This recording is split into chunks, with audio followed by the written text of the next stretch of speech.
Yes, class 11 we have done partnership. अब तक हमने पार्टनरशिप कर चुके हैं। आई थिंक एक टॉपिक आपका रह रहा है, बहुत इंपॉर्टेंट टॉपिक है, दैट इज पार्टनरशिप डील। ठीक है, एक ही लाइन का है, एक ही नंबर का आपका आता है ये question, what is partnership deal. ठीक है, उसके बाद पार्टनरशिप आपका एंड आ जाएगा। तो यहीं पर लिख देती हूँ व्हाट इज पार्टनरशिप डील।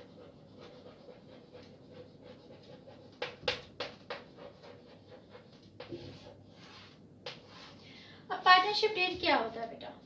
अब देखो, पार्टनरशिप में हमने कहा कि 2 और मोर देन 2% जो पार्टनर्स होते हैं और बिजनेस को चलाते हैं, तो एट दैट टाइम उन लोगों में कुछ ना कुछ एग्रीमेंट होना भी तो जरूरी है। कितना प्रॉफिट शेयर करेगा कोई, और कितना कैपिटल कंट्रीब्यूशन करना है, कॉन्फ्लिक्ट्स हो जाएंगे तो वो सॉल्व कैसे होंगे, पार्टनरशिप वाइंड अप मतलब खत्म कैसे होगी, और कहाँ पर उनका ऑफिस होगा, name and address of the partners. तो इतनी सारी चीजों पे एग्रीमेंट करते हैं क्योंकि वो 2 से ज्यादा लोग हैं, राइट। तो वो सारा एग्रीमेंट या तो ओरल हो सकता है या रिटर्न हो सकता है। मतलब जो पार्टनर्स है ओरली कर लेते हैं, ठीक है 50-50% ले लेंगे हम, या 30-20 एंड देन 30 and 20% ले लेंगे। तो चाहे तो ओरली कर सकते हैं वो, लेकिन अच्छा रहता है कि उनमें जो भी चीज एग्रीमेंट हो वो क्या हो, रिटर्न हो। वी ऑल नो दैट कि रिटर्न क्या होता है, एक प्रूफ होता है। तो अगर पार्टनर्स में एग्रीमेंट रिटर्न में होता है तो उसी को, उस डॉक्यूमेंट को जहां पर उन्होंने एग्रीमेंट रिटर्न में लिखा है, उसी को हम पार्टनरशिप डीड कहते हैं। तो हम कह सकते हैं कि पार्टनरशिप डीड क्या है, वो डॉक्यूमेंट है जिसमें पार्टनरशिप एग्रीमेंट की कंडीशंस लिखी होती हैं। तो हम ये कह सकते हैं कि return agreement between the partners. Return, अगर मैं एक शॉर्ट लाइन में इसको बोलूं, एक लाइन में बोलूं, तो मैं ये कह सकती हूँ written agreement between the partners, is called partnership deed. तो पार्टनरशिप डीड क्या है, रिटर्न एग्रीमेंट। तो हम इसमें क्या लिखेंगे, पार्टनरशिप जो एग्रीमेंट है, इट कैन बी ऑरल और written, but it is good if it is in written. So what is partnership deed? Written agreement between the partner is called partnership deed. और ये इसमें क्या क्या चीजें कंटेंट होती हैं, name and address of the partners होते हैं, उनके बीच में कितना प्रॉफिट शेयरिंग रेशो होगा वो होता है, कैपिटल कंट्रीब्यूशन कितना होगा, name and address of the office of the partnership form business, winding up situation क्या होंगी, ये सारी चीजें उन्होंने पहले से ही डिसाइड कर ली। तो यहाँ पर हमारा partnership chapter, partnership topic and होता है। और जो जिन स्टूडेंट्स ने अभी तक नहीं देखे से पहले वाले टॉपिक, तो डिस्क्रिप्शन में दिया हुआ है बेटा, आप जाके पिछली वीडियोस देख सकते हैं, तो उसमें आपका पूरा पार्टनरशिप का क्लियर हो जाएगा। बट आज हमने ये लास्ट करना था, तो दैट्स वाई यहाँ पर पार्टनरशिप कर। नेक्स्ट जो हमने करना है, नेक्स्ट टॉपिक करेंगे हम कोऑपरेटिव सोसाइटी या कोऑपरेटिव ऑर्गेनाइजेशन। कोऑपरेटिव सोसाइटी,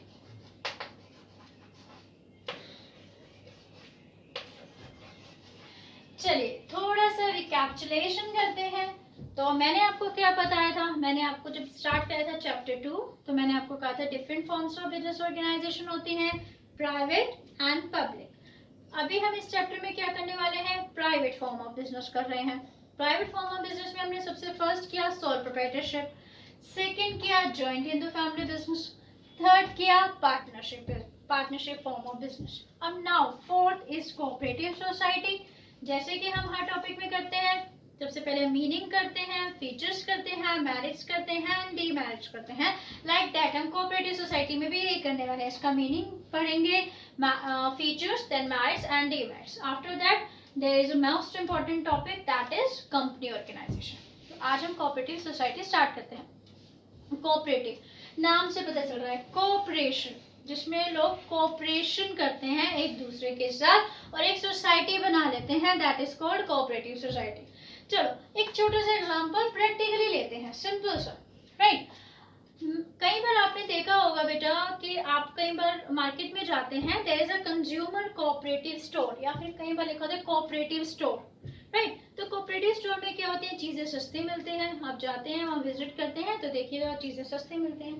तो एक्चुअली में कोऑपरेटिव स्टोर क्या होता है बेटा, कंज्यूमर कोऑपरेटिव स्टोर क्या होता है, इसमें क्या होता है कि जो कंज्यूमर्स होते हैं, लाइक मैं हूँ, आप हो, हम सबको डेली नीड्स की चीजें चाहिए होती हैं, लाइक टूथपेस्ट चाहिए, ब्रश चाहिए, सोप चाहिए, यूटेंसिल्स चाहिए, बहुत सारी चीज़ें हैं जो डेली नीड्स की चाहिए होती हैं। तो एट दैट टाइम मैं कंज्यूमर हूँ, आप कंज्यूमर हो, लॉट ऑफ कंज्यूमर्स आते हैं। हम सब मिलके क्या करते हैं, जो हम लोग एक दूसरे को जानते हैं, हम सब मिलके क्या इकट्ठा हो जाते हैं और हम कहते हैं कि ऐसा करते हैं कि हम सबको चीज़ों की जरूरत पड़ती है, रोज़मर्रा की चीज़ें हैं, तो क्यों ना हम इकट्ठा होकर मंगवाएं। अब स्टूडेंट का क्वेश्चन, मैम इकट्ठा मंगवाने से फ़ायदा क्या है? तो बेटा इकट्ठा मंगवाने से बहुत फ़ायदा है। कैसे फ़ायदा है? देखो, आप सपोज आप स्टेशनरी के शॉप पे जाते हैं, स्टेशनरी के शॉप पे जाइए, एक पेन की डिमांड कीजिए, तो वो आपको बोलेगा this pen is for 10 rupees या 5 रुपीज़ का एक पेन है। आप उससे कहें कि मैं पूरा बॉक्स ले लूँ, तो आप मुझे कितने का देंगे? तो वो कहेगा कि आपको सस्ता पड़ेगा, आप बॉक्स ले लीजिए, तो आपको पर पेन की कीमत पर कम पड़ जाएगी। तो मैं आपको जो 10 रुपये का पेन है वो मैं 90 रुपीज़ में 10 पेन दे दूंगा आपको, जबकि 100 रुपीज़ में बनते हैं। क्यों? क्योंकि आपने चीज़ें बल्क में खरीदी, बहुत ज़्यादा खरीदी, इसी वजह से आपको डिस्काउंट मिल गया।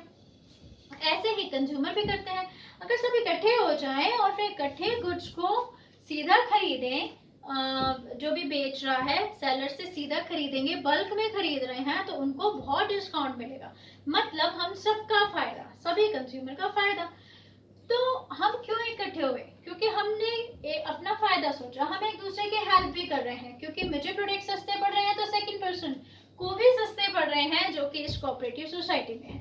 तो कंज्यूमर कोऑपरेटिव सोसाइटी इसीलिए बनती है ताकि कंज्यूमर गुड्स को खरीदी जाए और वो सबको सस्ते पड़े और जिससे एक दूसरे की हेल्प भी हो जाए। तो ये तो एक एग्जाम्पल था कोऑपरेटिव सोसाइटी का। तो एक्चुअली में कोऑपरेटिव सोसाइटी क्या है, इसका मीनिंग मैं देखूं तो कोऑपरेटिव सोसाइटी एक वॉलेंट्री ऑर्गेनाइजेशन है। वॉलेंट्री मीन्स आप चाहते हैं इसमें शामिल होना, इंक्लूड होना, आप आ जाइए। आप नहीं चाहते तो आप वहां से हट जाइए। तो एक आपके वॉलेंट्री, आपकी मर्जी है, आप जब चाहिए आइए, जब चाहिए जाइए, राइट। तो कोऑपरेटिव सोसाइटी क्या है? एक वॉलेंट्री ऑर्गेनाइजेशन है या वॉलेंट्री एसोसिएशन है। आपकी इच्छा है, वॉलेंट्री मीन्स आपकी इच्छा पे डिपेंड करता है, आपने आना है तो आप इसमें इन्वॉल्व हो जाइए, right. Cooperative association of person who join together, जो इकट्ठा क्यों हो रहे हैं? एक दूसरे के हेल्प के लिए इकट्ठा हो रहे हैं। Who join together for the purpose of mutual help, क्योंकि इससे उन सबके हेल्प हो रही है, वो एक दूसरे को फायदा पहुंचा रहे हैं। तो इसीलिए ऐसी सोसाइटी को बोलेंगे कोऑपरेटिव सोसाइटी बोलेंगे, या कोऑपरेटिव ऑर्गेनाइजेशन भी बोलते हैं हम, राइट। अब इसमें सबसे इम्पोर्टेंट चीज क्या है बेटा? अब हम इसमें जैसे हमने पार्टनरशिप में पढ़ा था कि मेंबर्स कितने होने चाहिए, राइट। तो कोऑपरेटिव सोसाइटी आप स्टार्ट कर सकते हैं, ये form of business organization start कर सकते हैं एटलीस्ट, या जो मिनिमम है 10 एडल्ट पर्सन होने चाहिए। तो 10 एडल्ट पर्सन के साथ आप क्या कर सकते हैं? अपना बिजनेस स्टार्ट कर सकते हैं। 10 एडल्ट पर्सन मतलब कम से कम 10 लोग तो होने चाहिए बिजनेस स्टार्ट करने के लिए, और वो सब अडल्ट होने चाहिए। अडल्ट का मतलब माइनर नहीं होना चाहिए कोई भी। तो कोई भी 10 अडल्ट पर्सन कोई भी कोऑपरेटिव सोसाइटी को या कोऑपरेटिव ऑर्गेनाइजेशन को स्टार्ट कर सकते हैं, ये बिजनेस को स्टार्ट कर सकते हैं, राइट। अभी तक हमने क्या पढ़ा? कोऑपरेटिव सोसाइटी एक वॉलंटरी ऑर्गेनाइजेशन है, जो चाहे आए, जो चाहे जाए। और क्यों इकट्ठा हो रहे हैं लोग? क्योंकि वो एक दूसरे की हेल्प करना चाहते हैं।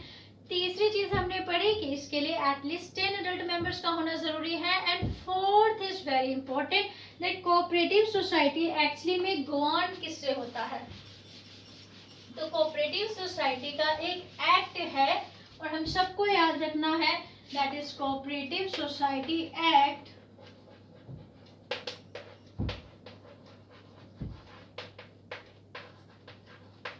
1912। Cooperative society act 1912। Partnership act कौन सा था? याद है पार्टनरशिप एक्ट कौन सा था? तो पार्टनरशिप एक्ट था 1932। 32 में से 20 माइनस कर दो, 32 में से 20 माइनस कर दो, दैट इज 1912। ऐसा हम याद रखेंगे, राइट। तो partnership act 1932, cooperative society act 1912, तो हमें याद रहेगा इसका, ठीक है। तो ये चीजें हमने पढ़ी कोऑपरेटिव सोसाइटी के मीनिंग में। Now come to features. Features में सबसे पहले मैं यहीं से लूंगी, that is voluntary association. First is voluntary membership. Voluntary membership, कोई भी मेंबर बनना चाहता है कोऑपरेटिव सोसाइटी का, बन सकता है। जब चाहे नोटिस देके उसकी मेंबरशिप छोड़ भी सकता है। कोई जबरदस्ती नहीं है कि आपको बने रहना है या किसी की कंसेंट लेने की जरूरत है। आप जब चाहिए मेंबरशिप ऐड कीजिए, जब चाहिए उसको छोड़िए।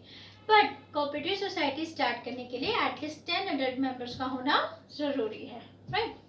Then second, legal status. क्या इसका लीगल स्टेटस है? हाँ, इसका लीगल स्टेटस है, क्योंकि ये कोऑपरेटिव सोसाइटी एक्ट 1912 के अंडर रजिस्टर्ड होता है, और जिसके रजिस्ट्रेशन हो जाती है तो वो कहीं ना कहीं लीगली एग्जिस्ट करता है, मतलब वो उसकी वैल्यू है, वो पर्सन एग्जिस्ट कर रहा है, वो बिजनेस एग्जिस्ट कर रहा है। तो इसका मतलब ये होता है। तो कोऑपरेटिव सोसाइटी एग्जिस्ट करते हैं in the eyes of law. क्यों? क्योंकि वो रजिस्टर्ड है। रजिस्टर्ड किसके अंडर है? एक्ट, जो कोऑपरेटिव सोसाइटी एक्ट है दैट इज 1912 के अंडर रजिस्टर्ड होती है। और करवाना जरूरी है? फिर से वही क्वेश्चन, हाँ जरूरी है। कोऑपरेटिव सोसाइटी को रजिस्टर्ड करवाना जरूरी है, वो भी इस एक्ट के अंडर, नहीं तो आप कोऑपरेटिव सोसाइटी बिजनेस को नहीं चला सकते। पार्टनरशिप को करना जरूरी था रजिस्ट्रेशन? नो, वो नेसेसरी नहीं था। सोल प्रोप्राइटरशिप को? नो, कुछ थोड़े बहुत बिजनेस को छोड़ के बाकी इसमें कुछ लीगल रिक्वायरमेंट्स नहीं होती। जॉइंट हिंदू फैमिली बिजनेस को करवाना जरूरी था? तो नहीं करवाना जरूरी था। क्यों? क्योंकि वो तो हिंदू लॉ के एक्ट के अंडर चलता है, हिंदू लॉ है वहाँ पे, हिंदू सक्सेशन एक्ट है, हिंदू लॉ के एक्ट के अंदर वो गवर्न अपने आप ही होता है, तो उसको रजिस्ट्रेशन करवाना जरूरी नहीं होता। तो जिन स्टूडेंट्स को नहीं समझ में आ रहा बेटा, मेरी पिछली वीडियो देखिए, उसमें हमने इसको बहुत अच्छे से डिस्क्राइब किया है, राइट। अब चलिए फटाफट चलते हैं नेक्स्ट थर्ड पे, लायबिलिटी। तो मैंने आपको ये स्टार्टिंग से बोला है, लायबिलिटी का पॉइंट ऑफ फ्यूचर में रहेगा। लिमिटेड लायबिलिटी होगी तो वो मेरिट में घुस जाएगा, अनलिमिटेड लायबिलिटी है तो वो कहाँ चला जाएगा? डीमेरिट में चला जाएगा। तो यहाँ पर लायबिलिटी क्या है बेटा? यहाँ पर इसके मेंबर्स की लायबिलिटी क्या है? लिमिटेड है। Limited liability of the members, इसका मतलब अगर बिजनेस में कोई लॉस हो जाता है एट दैट टाइम बिजनेस के मेंबर्स को अपनी प्राइवेट प्रॉपर्टी में से पेमेंट करने की जरूरत नहीं है। तो यहाँ पे इनके मेंबर्स की लायबिलिटी क्या है? लिमिटेड है। तो लिमिटेड लायबिलिटी तो मेरिट में ले ही सकते हैं हम। तो आप देखेंगे मेरिट में मैंने फर्स्ट पॉइंट ही लिमिटेड लायबिलिटी का लिख दिया है, ठीक है। चलिए आगे चलते हैं, कंट्रोल। तो बिजनेस को कंट्रोल कैसे करते हैं? ध्यान से समझिएगा बेटा इस चीज को। बिजनेस कैसे मैनेज होता है? कोऑपरेटिव सोसाइटी है, कोऑपरेटिव सोसाइटी क्या करती है? सपोज आप अपनी इमेजिन करके चलिए 20 लोग हैं, आपने कोऑपरेटिव सोसाइटी बना ली, तो अब इस बिजनेस को चलाएगा कौन? सब चीजें भी तो देखनी पड़ेंगी, मैनेज करना पड़ेगा, कंट्रोल करना पड़ेगा। तो आप लोग क्या करेंगे? अपने में से ही कुछ मेंबर्स को वोटिंग के बेस पर, जैसे मान लो सपोज आप में से 3 लोग हैं जो चाहते हैं कि हम कंट्रोल करें, दूसरा कहता है हम करें, तीसरा कहता है हम कहते हैं, ठीक है। आप तीनों खड़े हो जाइए, जैसे इलेक्शन में खड़े होते हैं, तो इन तीनों में फिर वोटिंग होती है। सारे मेंबर्स क्या करते हैं? वोट करते हैं। जिसको सबसे ज्यादा वोट मिलते हैं वही क्या करते हैं? मेंबर्स बन जाते हैं, और वो मेंबर्स क्या करते हैं? कोऑपरेटिव सोसाइटी को कंट्रोल करते हैं, उसको मैनेज करते हैं। तो सिंपली मैं ये कहना चाहती हूँ कि कोऑपरेटिव सोसाइटी कैसे मैनेज और कंट्रोल होती है? उनके अपने मेंबर से ही कंट्रोल होती है। मतलब कोऑपरेटिव सोसाइटी के मेंबर्स अपने में से ही कुछ मेंबर्स को चूज करते हैं, और फिर बाद में वही जो लोग जिनको चूज किया गया है वही पूरी कोऑपरेटिव सोसाइटी के बिजनेस को संभालते हैं, right. Next is democratic service motive. We all know that cooperative society का मोटिव क्या है? एक दूसरे की हेल्प करना है। अभी हमने कहा म्यूचुअल हेल्प, तो एक दूसरे की फायदा पहुंचाना है, एक दूसरे को सर्विस देना है, एक दूसरे को हेल्प करना है। Next is democratic system. तो why there is democratic system? हम कहते हैं कि इंडिया में डेमोक्रेसी है, इंडिया एक डेमोक्रेटिक कंट्री है। क्यों कंट्री है डेमोक्रेटिक कंट्री है? क्योंकि यहाँ पर चाहे कोई रिच है या पुअर है, डजेंट मैटर, हर किसी को एक ही वोट देने का हक होता है। लाइक हम सबको एक ही वोट देने का राइट है, चाहे कोई कितना पुअर हो, चाहे कोई कितना रिच है, सबको एक ही लाइन में खड़े होकर वोट देना पड़ता है। डेमोक्रेसी चलती है यहाँ पर, किसी तरह का भेदभाव नहीं है। ऐसे ही कोऑपरेटिव सोसाइटी में भी डेमोक्रेटिक सिस्टम है। कैसे? क्योंकि कोऑपरेटिव सोसाइटी में जो वोटिंग होती है मेंबर्स चुनने के लिए किसी चीज के लिए, तो हर एक मेंबर को एक ही वोट देने का राइट है। इससे कोई फर्क नहीं पड़ता कि किस मेंबर ने कितनी कैपिटल कंट्रीब्यूट की है। सपोज कुछ ऐसे मेंबर हैं जिन्होंने बहुत सारा पैसा लगाया है कोऑपरेटिव सोसाइटी में, कुछ ऐसे मेंबर हैं जिन्होंने बहुत कम पैसा लगाया कोऑपरेटिव सोसाइटी में, तो इससे कोई फर्क नहीं पड़ता है। यहाँ पर सभी को एक ही वोट देने का राइट होगा। इसीलिए हम कहते हैं कि कोऑपरेटिव सोसाइटी में डेमोक्रेटिक सिस्टम चलता है, इररिस्पेक्टिव ऑफ कैपिटल कंट्रीब्यूशन। इससे कोई फर्क नहीं पड़ता कैपिटल कंट्रीब्यूशन कितना है, सभी पर्सन एक ही वोट देंगे, राइट। अब नेक्स्ट इसके मैच पढ़ते हैं। लिमिटेड लायबिलिटी एक्सप्लेन कर चुके हैं हम। इक्वालिटी इन वोटिंग, ये मैंने अभी एक्सप्लेन किया कि ये इसकी मेरिट है कि सबको वोट देने का, एक ही वोट देने का हक है। तो हम इसमें एक लाइन यूज करते हैं, one man one vote, right. तो एक क्वेश्चन आता है आपका 1 मार्क का, वन मैन वन वोट कहाँ पर अप्लाई होता है? तो आप कहेंगे कोऑपरेटिव सोसाइटी में अप्लाई होता है, right. Then come to third, stable existence. Stable existence मतलब कोऑपरेटिव सोसाइटी को कोई फर्क नहीं पड़ता इसके कौन से मेंबर आए मेंबर जाए, कोई फर्क नहीं पड़ रहा, किसी की डेथ हो जाए, इंस्टॉलमेंट हो जाए, डजंट मैटर, कोऑपरेटिव सोसाइटी चलती ही रहती है।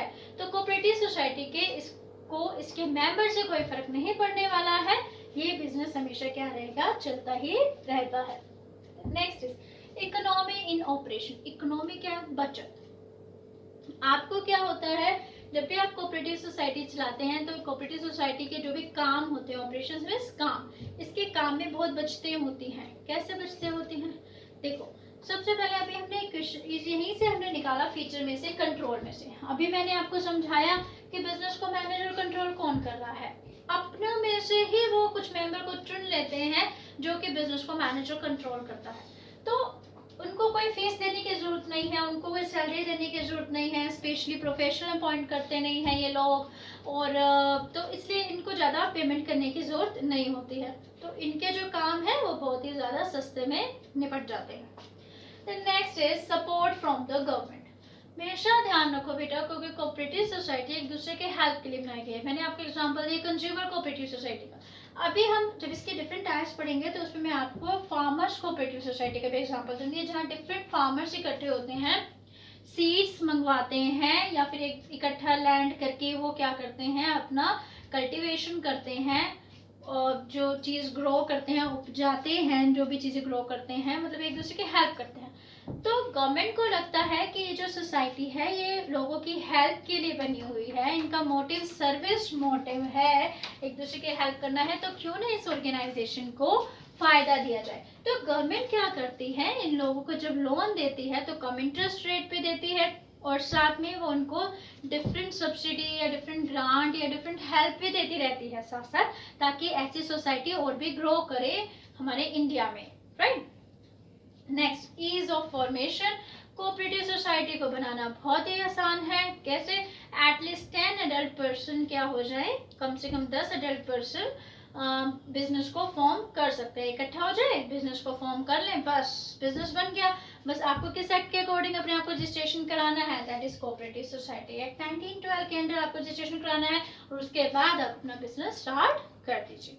तो आज हमने क्या क्या पढ़ा, जल्दी से रिकैप करते हैं। हमने पढ़ा कोऑपरेटिव सोसाइटी के मीनिंग के बारे में, क्या होती है, वॉलंटियर ऑर्गेनाइजेशन है, एटलीस्ट 10 अडल्ट मेंबर होने चाहिए, एक्ट कौन सा है, 1912 है, लायबिलिटी क्या है, लिमिटेड है, और यहाँ पर हर एक पर्सन को एक वोट देने का हक है, डेमोक्रेटिक सिस्टम चलता है, और सबसे बड़ी डीमेरिट सॉरी अभी हमने की नहीं है, मेरिट पे ही है। तो नेक्स्ट वीडियो में हम क्या करने वाले हैं, इसकी डीमेरिट करेंगे, और साथ में ही मैं आपको company organization which is very important part of forms of business organization, तो उसको भी मैं कुछ ना कुछ आपको उसका समझा दूंगी, थोड़ा बहुत टॉपिक हम करेंगे, राइट। तब तक आप इतना रिवाइज कीजिए। कोई प्रॉब्लम होती है तो बेटा आप कमेंट में लिखिए, मैं आपकी प्रॉब्लम को सॉल्व करने की कोशिश करूंगी। उसके के लिए अगर आपको लगता है कि अच्छी वीडियो है तो प्लीज़ उसको लाइक भी कीजिए और सब्सक्राइब भी कीजिए। Thanks for watching.